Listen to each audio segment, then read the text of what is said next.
الحمدللہ وکفا وسلام علی عبادہ الذین اصطفیٰ اما بعد فقد قال اللہ تبارک و تعالی فی القرآن المجید والفرقان الحمید اعوذ باللہ من الشیطان الرجیم بسم اللہ الرحمن الرحیم واذکر فی الکتاب مریم صدق اللہ مولانا العظیم اما بعد فقد قال اللہ تبارک و تعالی فی شان حبیبی مخبرا وعامرا ان اللہ و ملائکتہ یصلون علی النبی یا ایھا الذین آمنوا صلوا علیہ وسلموا تسلیما اللہم صلی اللہ علیہ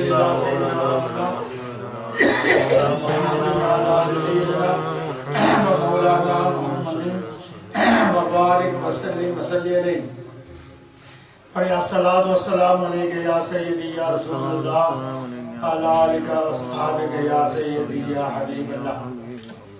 پچھلے جمعے میں میلاد حضرت مریم علیہ السلام بیان کیا تھا اور اس جمعے میلاد حضرت عیسیٰ علیہ السلام بیان کرنے لگا ہوں۔ سبحان اللہ۔ عیسیٰ علیہ السلام کا میلاد اللہ تعالیٰ نے کتنے حسین انداز سے بیان فرمایا۔ میلاد کہتے ہیں ولادت باسعادت کا ذکر کرنا، پیدائش کا ذکر کرنا، ان کا نام ہوتا ہے میلاد۔ اللہ فرماتا ہے وَاذْكُرْ فِي الْكِتَابِ مریم، میرے محبوب نبی کریم صلی اللہ علیہ وسلم آپ بیان فرمائیں جو قرآن مجید میں ہے حضرت مریم علیہ السلام کا ذکر، مریم علیہ السلام کا ذکر جو قرآن مجید فرقان حمید میں ہے وہ بیان فرمائیں۔ چونکہ یہ ضروری تھا کہ حضرت مریم علیہ السلام کا اور عیسیٰ علیہ السلام کا ذکر کیا جائے، اس لیے اللہ تعالیٰ نے اپنے محبوب کو فرمایا کہ آپ ذکر کریں۔ پہلی آیت پیش کرتا ہوں، بسم اللہ الرحمن الرحیم اذ انتبذت من اہلہا مکانا شرقیا۔ سبحان اللہ۔ جب وہ الگ ہو گئی گھر والوں سے ایک مکان میں جو مشرق کی جانب تھا، یعنی حضرت مریم علیہ السلام بیت المقدس میں تھی، اور جب جبریل امین آئے، جبریل امین نے کہا کہ آپ ایک ویران جگہ چلے جائیں، کیونکہ حضرت عیسیٰ علیہ السلام کی پیدائش کا وقت آ گیا ہے،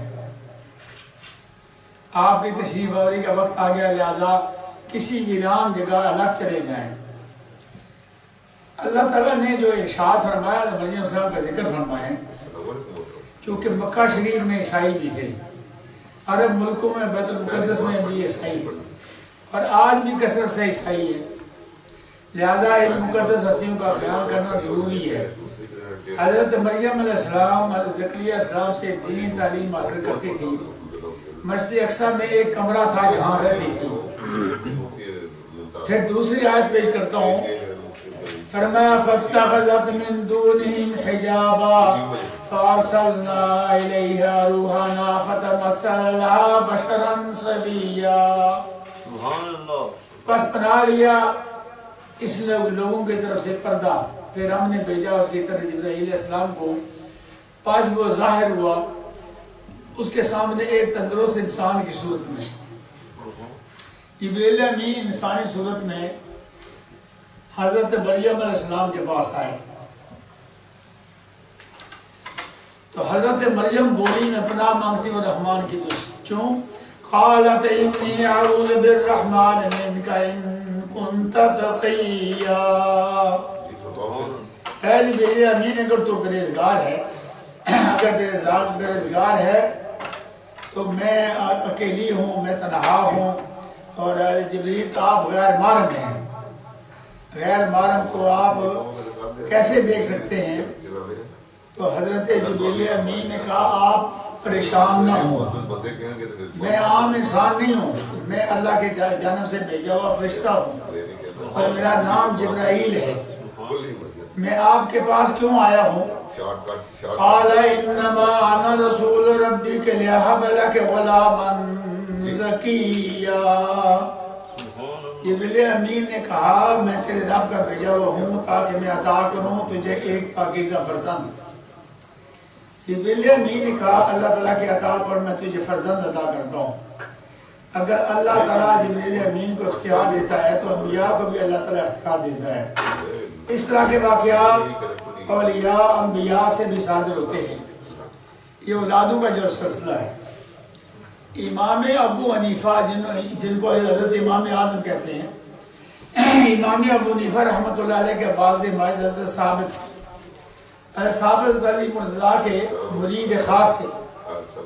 ایک دن حضرت ثابت نے کہا یا علی آپ کا میں مرید ہوں اور میرے گھر میں اولاد کوئی نہیں ہے، تو آپ نے فرمایا مجھے لوح محفوظ پڑھنے دو۔ حضرت علی مرزا نے لوح محفوظ کو پڑھا، فرمایا اے ثابت تیری قسمت میں کوئی اولاد نہیں ہے۔ لیکن حضرت ثابت نے کہا بے شک میری قسمت میں نہیں ہے لیکن مجھے اولاد چاہیے۔ تو حضرت علی مرزا نے فرمایا ایسا کرو میری پشت کے ساتھ اپنی پشت لگاؤ۔ حضرت ثابت نے، کوفہ کی بات ہے، حضرت ثابت نے حضرت علی مرزا کی پشت کے ساتھ پشت لگائی، فرمایا ایک بیٹا میں نے آپ کی پشت میں منتقل کر دیا ہے۔ دیکھو جبریل امین بھی کہتے ہیں میں بیٹا دینے آیا ہوں، اللہ کی جانب سے میں بیٹا دینے آیا ہوں۔ حضرت علی مرزا دیکھو امام الاولیاء ہیں، منبع ولایت ہیں، فرماتے میری پشت کے ساتھ پشت لگاؤ۔ جب پشت کے ساتھ پشت لگائی تو ہمارا ثابت ایک بیٹا اللہ تعالیٰ تجھے عطا فرمائے گا، وہ امام اعظم ہوگا، وہ نعمان بن ثابت ہوگا۔ حضرت علی مرزا نے نام بھی بتایا اور بیٹے کی خوشخبری بھی عطا فرمائی۔ اسی لیے حضرت جبریل امین کہتے ہیں میں آپ کے پاس انسانی صورت میں آیا لیکن میں فرشتہ ہوں اور بیٹا دینے آیا ہوں، بیٹا ادا کرنے آیا ہوں۔ اب اللہ تعالیٰ نے ان کو اختیار دی ہے۔ حضرت مریم السلام نے کیا ارشاد فرمایا؟ قالت انا یکون لی غلام ولم یمسسنی بشر ولم اک بغیا۔ بولی اے بندہ خدا کیسے ہو سکتا ہے میرے یہاں بچہ، حالانکہ کسی انسان نے نہ چھوا نہ میں بچہ رہوں۔ حضرت مریم السلام کتنی پاکیزہ خاتون تھی، اپنی پاکیزگی کا اظہار فرمایا۔ جبریل امین نے کیا کہا؟ قال كذلك قال ربك هو علي هين ولنجعله آية للناس ورحمة منا وكان أمرا مقضيا۔ جبریل امین نے کہا یہ درست ہے کہ تیرے رب نے فرمایا یوں بچہ دینا میرے لیے معمولی بات ہے، ہم اسے بنائیں گے اپنی قدرت، لوگوں کے لیے نشانی اور سراپا رحمت اپنی طرف سے، اور یہ ایسی بات ہے جس کا فیصلہ ہو چکا ہے۔ جبریل امین نے کہا قانون فطرت میں ایسا ہی ہے، مرد و زن کے اختلاط سے بچہ پیدا ہوتا ہے، بغیر باپ کے بچہ پیدا ہونا عادت کے خلاف ہے، لیکن یہ اللہ کی قدرت ہے۔ حضرت آدم علیہ السلام بغیر ماں باپ کے پیدا ہوئے، یہ بھی اللہ کی قدرت ہے۔ فحملته فانتبذت به مكانا قصيا۔ جبریل امین نے جو پھونک ماری نا تو پھونک کی اثر سے حضرت مریم علیہ السلام کے پیٹ میں بچہ ہو گیا پھونک سے۔ یہ جو ہمارے اولیاء اللہ جب دم کرتے ہیں تو پھونکیں مارتے ہیں، بزرگان اور مریض تندرست ہو جاتے ہیں اور بزرگان دین کی پھونکوں میں اثر ہوتا ہے۔ حضرت عیسیٰ علیہ السلام بھی مریضوں کو پھونکیں مارتے رہے، پھونکوں میں اثر ہوتا ہے۔ اور پھونک میں یہ اثر ہوا کہ حضرت مریم علیہ السلام کے شکم میں پیٹ میں حضرت عیسیٰ روح اللہ تشریف لائے۔ فَأَجَاءَ الْمَخَاضُ إِلَىٰ جِذْعِ النَّخْلَةِ قَالَتْ يَا لَيْتَنِي مِتُّ قَبْلَ هَٰذَا وَكُنتُ نَسِيًّا مَّنسِيًّا۔ پس لے آیا انہیں درد ذیل ایک کھجور کے تنے کے پاس، بسد حسرت کہنے لگی کاش میں مر گئی ہوتی، اس سے پہلے اور بالکل فراموش کر دی گئی ہوتی۔ کیوں؟ حضرت مریم السلام ایک ویران جگہ چلی گئی جہاں کھجور کا درخت تھا، اس کے نیچے بیٹھ کر رونے لگی کہ لوگ مجھے طعن و تشنیع کریں گے کہ بغیر باپ کا یہ بچہ پیدا کیسے ہوا، اس وجہ سے اس جملے کہیں گے میں پریشان ہوں گی۔ اس لیے بزرگ کہتے ہیں کہ بد سے بدنام برا، لہذا حضرت مریم پریشان ہو گئی۔ جب پریشان ہو گئی تو جبریل امین نے کہا یہ ایسا ہی ہوگا، تو حضرت مریم علیہ السلام وہاں تنہائی میں ہیں، کھجور کے خشک تنے کے نیچے بیٹھی ہوئی ہیں، اور حضرت عیسیٰ روح اللہ کی پیدائش ہو گئی۔ دنیا میں عیسیٰ روح اللہ دنیا میں تشریف لائے، لیکن ماں پریشان ہے۔ جب حضور تشریف لائے تو ماں خوش ہے، سارا جہان خوش ہے۔ فَنَادَاهَا مِن تَحْتِهَا أَلَّا تَحْزَنِي قَدْ جَعَلَ رَبُّكَ تَحْتِكَ سَرِيًّا، بس پکارا اسے فرشتے نے اس کے نیچے، اے مریم غم زدہ نہ ہو، جاری کر دیا تیرے رب نے ایک ندی، چشمہ پانی کا۔ وَهُزِّي إِلَيْكِ بِجِذْعِ النَّخْلَةِ تُسَاقِطُ عَلَيْكِ رُطَبًا جَنِيًّا، حضرت مریم علیہ السلام کے لیے پانی بھی نکل آیا، تو فرمایا یہ جو کھجور کا خشک تنا ہے اس کو آپ ہاتھ لگائیں۔ حضرت مریم علیہ السلام نے ہاتھ لگایا تو اس کے ساتھ پتے پڑ گئے۔ اللہ تعالیٰ نے شاہ فرمایا مریم ہاتھ لگانا تیرا کام، پتے لگانا میرا کام۔ ہاتھ تو لگائے گی، کھجوریں میں لگاؤں گا، کرامت تیری ہوگی، قدرت میری ہوگی۔ حضرت مریم علیہ السلام نے ایک مرتبہ اس کو ہاتھ لگایا، پتے لگ گئے، دوبارہ ہاتھ لگایا، کھجوریں لگ گئی۔ اس کو اللہ فرماتا ہے وَهُزِّي إِلَيْكِ بِجِذْعِ النَّخْلَةِ تُسَاقِطُ عَلَيْكَ رُطَبًا جَنِيًّا، اے مریم اب اس کو ہلاؤ، کھجور کے تنے کو ہلاؤ۔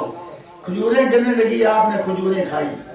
فَكُلِي وَاشْرَبِي وَقَرِّي عَيْنًا، فرمایا میٹھی میٹھی کھجوریں کھاتی جاؤ، ٹھنڈا پانی پیتی جاؤ، اپنے فرزند دل بند دیکھ کر آنکھوں کو ٹھنڈک بچاتی جاؤ۔ اس کا معنی یہ ہے کہ جو نیک اولاد ہوتی ہے وہ آنکھوں کی ٹھنڈک ہوتی ہے۔ اللہ تعالیٰ نے کھانے کے لیے کھجوریں پیدا فرما دی اور پانی نکال دیا، کھجوریں کھائیں، پانی پیا، اور حضرت عیسیٰ روح اللہ کا دیدار کرنے لگی۔ اب عیسیٰ نام کی جو پیدائش ہو گئی تھی، اور پھر اللہ تعالیٰ نے فرمایا آپ ایسا کرو کہ آپ کے پاس قوم آئے گی اور قوم آگے طعن و تشنیع کرے گی، آپ صبر سے سننا۔ اور جب قوم بچہ دیکھنے کے لیے آئے اور پوچھے یہ بچہ بغیر باپ کے کیسے پیدا ہو گیا، اے مریم تم قوم کو کہو میں نے زبان کا روزہ رکھا ہوا ہے، اس بچے سے یہ حقیقت پوچھ لو کہ دنیا میں کیسے آیا ہے۔ قوم آئی، انہوں نے کہا قالوا یا مریم لقد جئت شیئا فریا، قوم نے کہا مریم تم نے بہت ہی برا کام کیا ہے، بغیر باپ کے یہ بچہ کیسے پیدا ہو گیا۔ پھر قوم نے کہا کہ یا اخت ہارون ما کان ابوک امرأ سوء وما کانت امک بغیا، اے ہارون کی بہن یہ نہ تیرا باپ برا آدمی تھا نہ تیری ماں بد چلن تھی۔ جب قوم آئی انہوں نے حضرت مریم علیہ السلام کو پریشان کیا، اور جس آدمی نے کہا تھا تو نے برا کام کیا وہ گنگا ہو گیا۔ یہ حضرت مریم علیہ السلام کی کرامت ہے جو تفسیروں میں تفسیر مفسرین اکرام نے بیان کی۔ جس آدمی نے کہا نا آپ نے برا کیا وہ گنگا ہو گیا، اور جس عورت نے حضرت مریم علیہ السلام کو تھپڑ مارا، تھپڑ مار کے کہا یہ بچہ بغیر باپ کیسے پیدا ہو گیا، اس کا ہاتھ سوکھ گیا، اس کا پورا بالو چھل ہو گیا۔ ہارون آپ کے بھائی تھے جو نیک تھے یا خاندان میں سے ایک بزرگ تھے۔ حضرت مریم علیہ السلام کے والد ماجد کا نام بھی عمران ہے، ماں کا نام انا ہے، دونوں نیک تھے، اس لیے لوگوں نے طرح دیا۔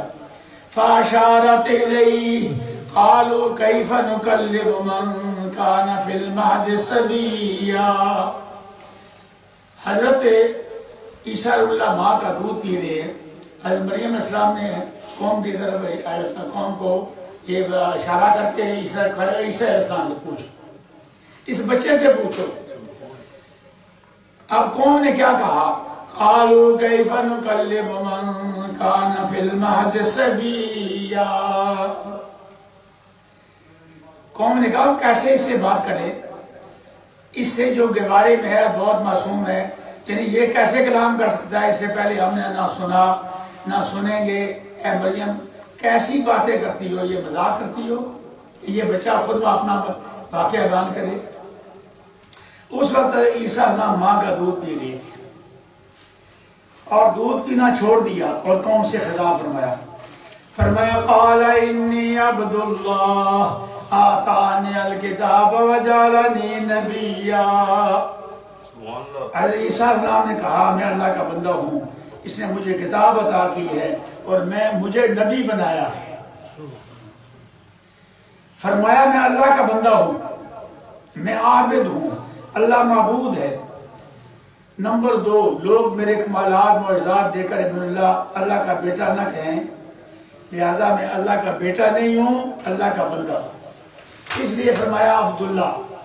اور نمبر 3، اپنی ماں کی بریت کے لیے کلام کیا، میں اللہ کا بندہ ہوں، میری ماں پاکیزہ ہے، لہذا میری ماں کو پریشان نہ کرو۔ مجھے کتاب عطا کی گئی، حالانکہ کتاب آئی نہیں، مجھے نبی بنایا گیا، حالانکہ جبریل امین آئے نہیں، وہی لائے نہیں، ماضی کے سیغے استعمال کیے گئے۔ حضرت عیسیٰ علیہ السلام کو اپنے مقام کا علم ہے۔ صفیہ بنت عبد المطلب حضور کے پھوپھی ارشاد فرماتی ہیں جب حضور اکرم صلی اللہ علیہ وسلم پیدا ہوا میں موجود تھی، کہ عیسیٰ روح اللہ کے پیدائش کا واقعہ بیان کر رہا تھا، جب ہمارے نبی امام الانبیاء دنیا میں تشریف لائے، آپ کے پھوپھی صفیہ بنت عبد المطلب فرماتی ہے میں موجود تھی، جب حضور تشریف لائے آتے ہی اللہ اکبر کہہ کے سر سجدے میں رکھتی ہے اور رب حب لی امتی یہ تسبیح پڑھی، اے میرے رب میری امت میرے لیے ہبہ کر دے، بخشیش کر دے، جیسے میں چاہوں ان کا فیصلہ کروں، یا اس کے مفہوم یا اللہ میرا امت گنہگار ہے اس کو بخش دے۔ اور یہ بتایا میں کثیر امت والا ہوں، امام الانبیاء بن کے دنیا میں تشریف لایا ہوں۔ اور جب سجدے سے سر اٹھایا تو آپ پڑھ رہے تھے لا الہ الا اللہ انی رسول اللہ، اللہ کے سوا کوئی معبود نہیں، میں اللہ کا رسول ہوں۔ اور فرمایا میں ساجد ہوں، خدا مسجود ہے، اور بندگی کا اظہار کیا۔ اس لیے یہ عقیدہ ہونا چاہیے کہ ہر نبی دنیا سے آنے سے پہلے نبی تھا، اور وہ نبی وہ بچپن میں بھی نبی ہوتے ہیں، ہاں 40 سال کے بعد نبوت کا اعلان کرتے ہیں۔ عیسیٰ روح اللہ بھی 41 دن کے ہوئے اور جبریل امین آئے نہیں، اس کے باوجود فرماتے ہیں میں نبی ہوں، میں کتاب والا ہوں، میں نبی بھی ہوں، رسول بھی ہوں، مرسل بھی ہوں۔ تو قاعدہ کلیہ یہ ہے کہ بعض نے لکھا ہے نا، بعض نے گستاخی کی ہے کہ 40 سال تک نبی کو نہیں پتا میں نبی ہوں، 40 سے بعد جبریل آتے ہیں تو نبی کو پتا ہوتا ہے میں اب نبی ہوں، یہ غلط عبادت ہے اور یہ کفریہ کلمات ہیں۔ حضور اکرم صلی اللہ علیہ وسلم سے صحابہ نے پوچھا یا رسول اللہ کب سے نبی ہیں؟ فرمایا کنت نبیا وآدم بین الماء والطین، حضور فرمایا میں اس وقت بھی نبی تھا جب آدم علیہ السلام مٹی اور پانی کے درمیان میں تھے، یعنی ابھی وجود بنا نہیں تھا۔ تین کہتے ہیں ایسی مٹی کو اس میں پانی ملا ہوا ہو، مٹی اور پانی کے درمیان تھے، ابھی وجود مسعود برسو نے نہیں بنایا تھا۔ حضور فرماتے ہیں اس وقت بھی نبی تھا۔ دوسری روایت کنت نبیا وآدم بین الجسد والروح، حضور فرماتے ہیں اس وقت بھی نبی تھا جب آدم علیہ السلام جسم اور روح کے درمیان میں تھی۔ حضرت میاں محمد بخش رحمۃ اللہ علیہ 2 شعر پڑھتا ہوں ان کے، آپ نے اس کا کیا حسین ترجمہ کیا ہے۔ فرمایا آدم آجے نہ ہوئے پیدا، نہ سورج چند تارے، ادوں بھی نور محمد والا دیندا سی چمکارے، نور محمد روشن آدم جدوں نہ ہویا اول آخر دوویں پاسے او مل کھلویا۔ حضرت عیسیٰ السلام نے مزید جملے ارشاد فرمائے، اس کو آپ غور سے سنیں۔ وَالسَّلَامُ عَلَيَّ يَوْمَ وُلِدتُّ وَيَوْمَ أَمُوتُ وَيَوْمَ أُبْعَثُ حَيًّا۔ یا اللہ جس دن میں پیدا ہوا ہوں یہ بھی سلامتی والا دن ہے۔ جس دن میں پیدا ہوا ہوں اللہ تعالیٰ اس دن پر بھی سلام، اور جس دن میرا انتقال ہوگا اس دن پر بھی سلام، اور قیامت کے دن جب میں اٹھوں گا اس دن پر بھی سلام۔ عیسیٰ روح اللہ عیسائیوں کے نزدیک اتوار کو پیدا ہوئے، ہمارے نبی کے لیے سوموار کو پیدا ہوئے۔ سوموار ہی مقدس دن ہے، اتوار ہی مقدس دن ہے، اور جمعہ اور مقدس دن ہے۔ جمعے میں حضرت آدم علیہ السلام پیدا ہوئے، آدم علیہ السلام کا وصال بھی جمعے والے دن ہوا، قیامت جمعے والے دن ہوگی، اور اس میں ایک ساتھ اگر دعا کرو تو اللہ قبول فرماتا ہے۔ تو فرماتا ہے اس کا خلاصہ یہ ہے کہ اس لیے ہم انبیاء کا میلاد مناتے ہیں۔ کیوں؟ ہم کہتے ہیں جس دن انبیاء تشریف لائے وہ سلامتی والا دن ہے، ہم اس لیے میلاد مناتے ہیں۔ عیسیٰ روح اللہ نے اپنے میلاد کا ذکر کیا، میرے آنے پر بھی سلام، دنیا سے میرے جانے پر بھی سلام، قیامت کے دن اٹھنے پر بھی سلام۔ اس لیے ہم انبیاء کا میلاد مناتے ہیں، اور انبیاء اسے دنیا میں تشریف لائے، اور جب وصال کا موقع ہوتا ہے تو ہم عرس بھی کرتے ہیں، بزرگان دین کا عرس کرتے ہیں۔ چراغ شریف ہمارے علاقے میں ایک گدی ہے، وہاں میر جمع شاہ صاحب رحمۃ اللہ تعالیٰ نے وہ حضور کا ہمیشہ عرس کرایا کرتے تھے 15 جون، ان کے حساب سے 15 جون کے حساب سے وہ چراغ شریف عرس ہوتا تھا حضور پاک کا۔ عیدگاہ شریف میں آج بھی عرس ہوتا ہے حضور پاک کا، حضور پاک کا عرس عیدگاہ شریف میں بھی ہوتا ہے۔ تو یہ نبی کریم صاحب کا بیاہ، اس سے پہلے بھی لوگ بزرگان دین عرس کرتے تھے۔ تو معنی یہ ہے اولیاء اللہ کو عرس کرتے ہیں، یہ مقدس دن ہے جن دنوں میں انبیاء دنیا میں تشریف لائے۔ اللہ تعالیٰ مجھے اور آپ کو عمل کرنے کی توفیق عطا فرمائے۔ اب تھوڑا مختصر سا وقت ہے، اگر مناسب ہو